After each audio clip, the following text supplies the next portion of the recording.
Hey there guys, what is up? In this video, we are going to show you how to change your theme to dark mode on Google TasksBoard. So as you can see here, we are by default on light mode on Google TasksBoard. And if you're working, say at home, it's better to work with dark mode. So how do we do this? It's quite simple. Of course, you need to be signed into your account and you want to look at the cogwheel or settings icon on the upper right corner of the screen. If you hover your mouse, it's going to say settings, right? You click on it.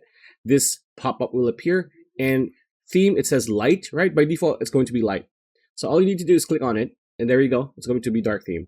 And if you click on the cogwheel settings icon again, it's going to say dark, right?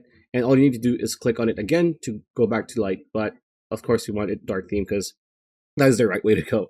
So that is how you do it on TasksBoard. For some people, you might be wondering, oh, why can't I have this?